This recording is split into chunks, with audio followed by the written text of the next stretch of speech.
voulez justement avec le rabbin Yaakov Israël Herzog. Bonsoir, c'est vous qui êtes donc le premier rabbin à vous établir en Arabie Saoudite.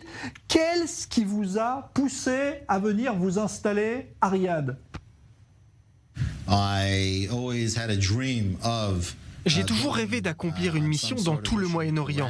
Il y a quelques années, on m'a parlé de Neom, le projet de ville futuriste qui est en cours de construction en Arabie Saoudite et qui devrait attirer toutes les personnes les plus brillantes des 4 coins du monde. Et j'ai demandé où les autres religions allaient trouver leur place dans cette nouvelle ville. Je n'ai pas reçu de réponse précise à ma question.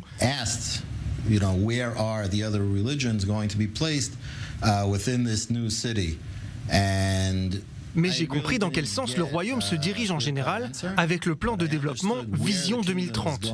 J'ai également rencontré de plus en plus de personnes qui travaillent en Arabie Saoudite et c'est comme ça que je me suis rendu compte que de nombreux juifs vivent là-bas. Ils viennent pour travailler, pour des périodes allant de quelques mois à quelques années.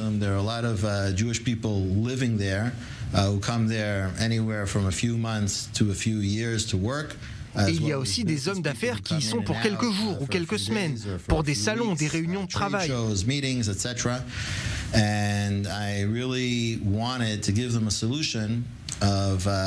Et ce que moi j'ai voulu, c'est leur offrir la possibilité d'assister à des offices en Arabie Saoudite, dans la limite de ce qui est toléré dans le royaume, bien sûr. Et puis j'ai décidé qu'il fallait que j'y aille, pour prendre la température, pour voir comment les gens allaient réagir, et à partir de là, agir en fonction.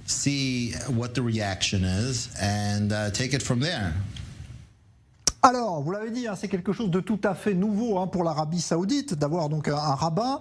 Quel accueil vous avez reçu ?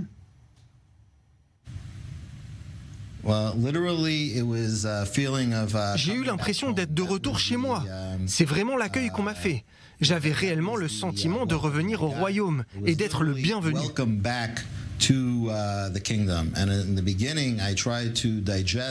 Au début, il a fallu que je m'acclimate à cet esprit, à cette transcendance que me communiquaient les gens partout où j'allais, au marché, au supermarché et partout ailleurs.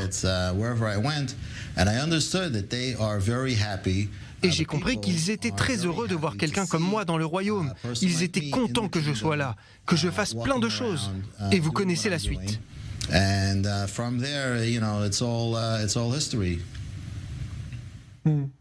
Alors, décrivez-nous, rabbin, quel est votre rôle au quotidien là-bas ?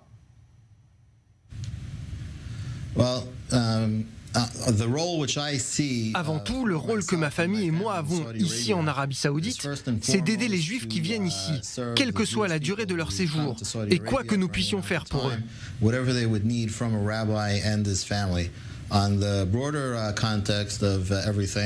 Dans un contexte plus large, je crois que j'ai une vraie valeur ajoutée au royaume. Je pense que le fait qu'il y ait un rabbin dans le pays est un élément positif pour tous ceux qui veulent y venir.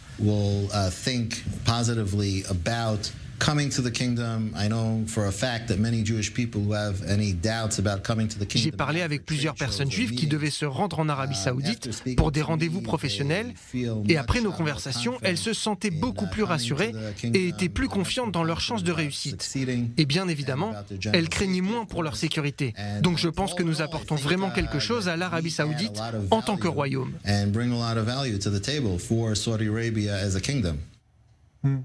Alors, dites-nous comment est-ce que vous arrivez, rabbin, à composer avec les lois qui sont parfois très strictes en Arabie Saoudite ? Quoi que nous fassions et quels que soient nos projets, tout est soumis à l'approbation des dirigeants et tout se fait dans la limite de ce qui est acceptable. Nous avons pour projet de mettre en place un centre juif très dynamique dans le royaume qui fournira tous les services nécessaires aux personnes juives qui viendront en Arabie Saoudite, que ce soit pour une visite d'une semaine, pour un voyage en famille ou pour celles qui travaillent ici.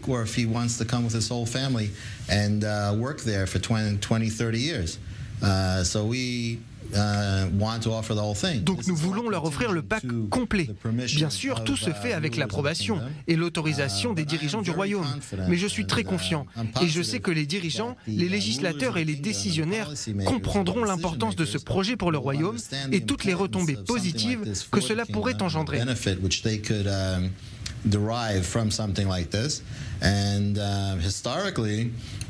Et si on regarde bien, d'un point de vue historique, les Juifs et les musulmans ont toujours vécu côte à côte.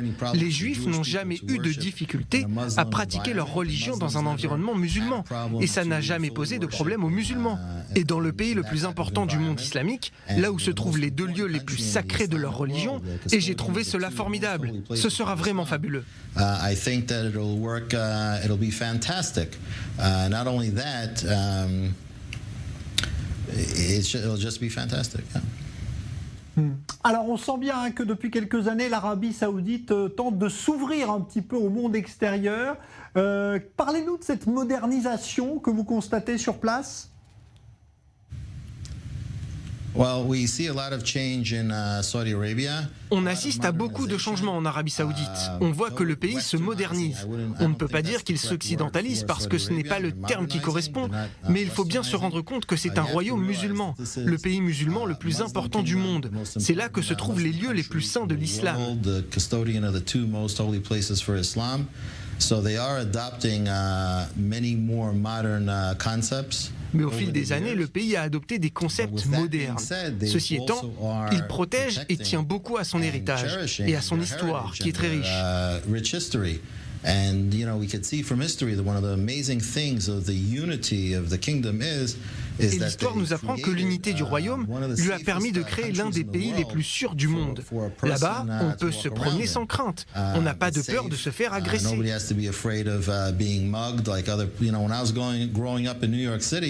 Par exemple, moi qui ai grandi à New York, je peux vous dire que j'étais toujours prudent quand je sortais.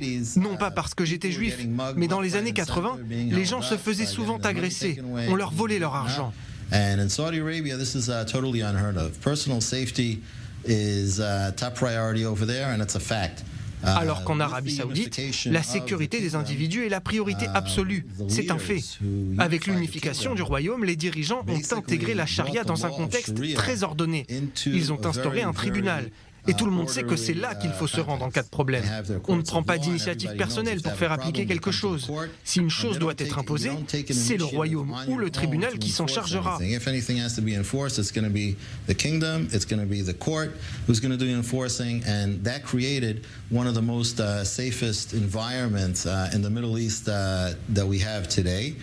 c'est comme ça que le pays a créé l'un des environnements les plus sûrs du Moyen-Orient. Ça tient aussi à la manière dont la charia est interprétée. Il y a le tribunal, et c'est lui qui est chargé de faire respecter la loi, donc c'est quelque chose de très important. Les choses sont faites de manière très organisée, tout le monde le sait, et personne ne transgresse les règles.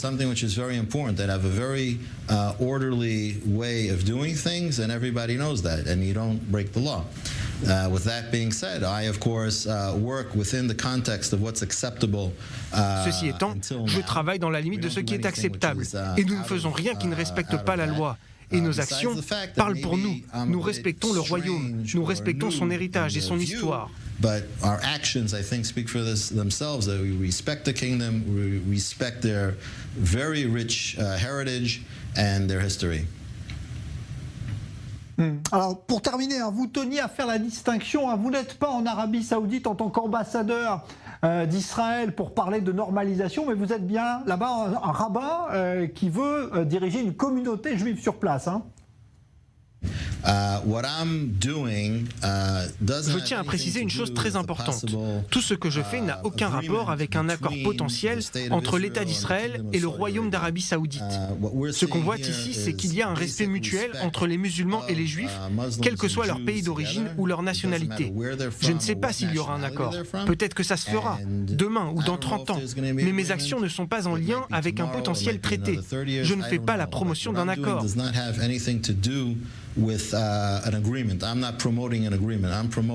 Je fais la promotion d'une relation entre deux religions, l'islam et le judaïsme.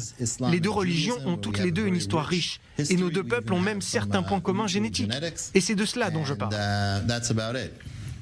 Eh ben merci, en tout cas on a été ravis de dialoguer avec vous, rabbin Jacob Israel Herzog. Vous êtes le premier rabbin donc, qui s'établit en Arabie Saoudite. On vous souhaite bonne chance. Okay. Merci beaucoup.